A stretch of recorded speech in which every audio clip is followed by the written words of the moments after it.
We're talking about domestic violence, and the guest is the executive director of EJarrett House, Miss Jarrett. And of course, Miss Jarrett, let me pick up where we left off the last time and give you an opportunity to continue some of the reasons and some of the causes or the consequences of domestic violence as you see them from your position as the executive director of EJarrett House.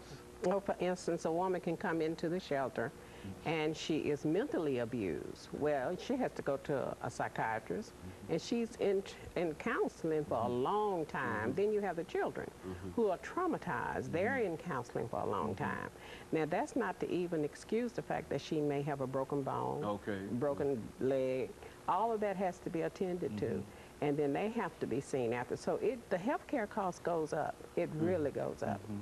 And you see a lot of these broken bones and broken legs and et cetera. Yes, yes. So you find that there's an increase in the number of folks that are coming to you? How do people generally come to you? There's a 211 number that they can call, and I'm listed on the 211 number. The Department of Domestic Violence with the Metro Police Department has my number. So they call me too, so I'm easy to get a hold of. And then just by word of mouth, the other agencies, the other shelters will refer people to you. Now, what would be a situation, could you sort of give me a rundown of situations that you might have of individuals who will come into you and how they came and some of the things that you were able to do for them? Well, number one, if a young lady calls, and if she's in danger, then I will go and pick her up from wherever she is.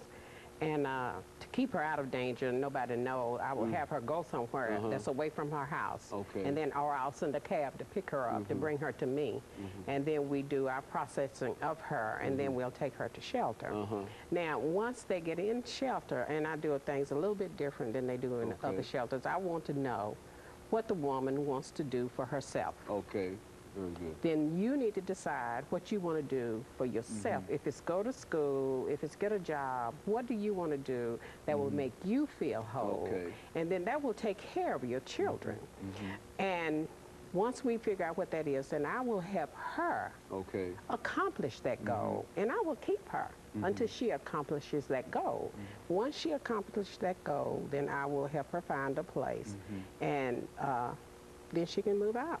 Well, this seems to be a lot of sort of hands-on kind of personal kind of things that should keep you. Well, how many people are you able to counsel at EJarrett House? Do you have a set number? My shelter is very small, very small. In fact, I'm thinking about starting a building campaign because it's only 800 square feet.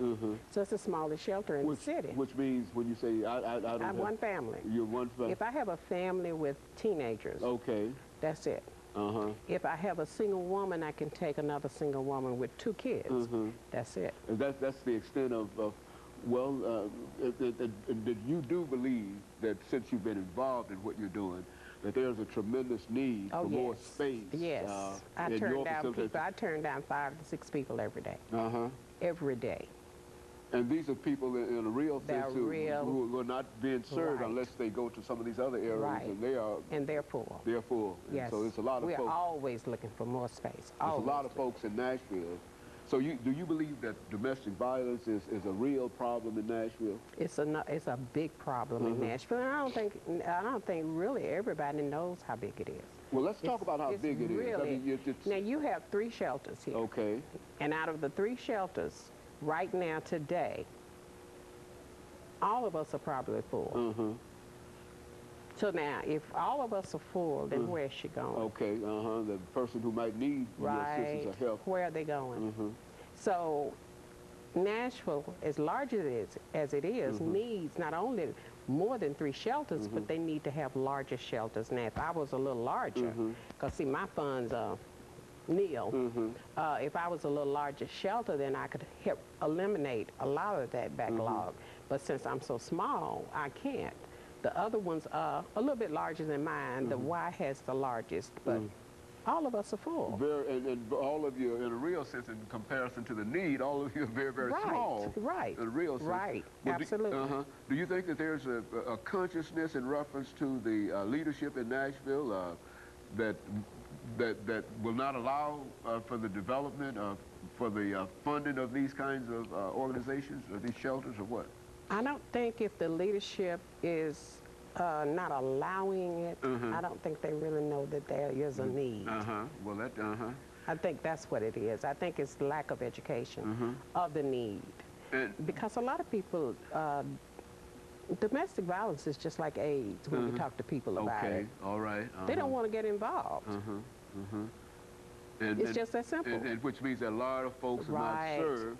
But as long as you, and I think you've already connected it to health and all of those other costs, and et cetera, and as long as corporations should be the first one to get online because they're losing employee time. They're losing, they have to stay at home with their children, they have to stay at home because they had to go to the hospital. Corporations suffer a lot with domestic violence, whether they admit it or not, but they do. They lose a lot of money that way. Well, is there any way that the organizations that do concern themselves with domestic violence can come together or have come together to try to look at the overall picture? Because if you're dealing with one family and somebody else might be dealing with more, well, they probably are not dealing with more than 5 or 6 families at a time, which means that we only have facilities maybe for 30 families. And that might be stretching it in a real sense. Well, no, I think the Y is a little bit larger than that. I think they can house about 70 people. About 70 and they're people. The largest, yes. 70 people, but then of course when you break those people down into families, you really got a very, very... Well, but and I might be wrong. Those numbers, they don't ever tell you how many it is. I may have the wrong numbers, but I don't know. Apparent that there is a need. Yes, yes. And your purpose here today is to try to at least dramatize the need that you have as well as others have, and perhaps get some kind of support. What would you say to folks that would indicate that you need some additional help? I need some money. Need some money? Is that money would money does not solve every problem, but money would start my problems eradicated. Okay, very good. Yes. Which is to say that you would need money to build, expand your... That's right. And number one is to get staff, because I'm the only one there. You're the only person there. Well, now, really, we over the last 25 or 30 seconds that we have before the end of this second segment, we really don't have much considering our population and our size and et cetera, and considering the problem that this might cause. We really don't have anything dealing with domestic violence in a real sense. Is that what we're saying? That's what I'm saying. That's general? Okay, and of course we'll expand upon that after this final commercial break, and we'll be back with our audience following this very short commercial break.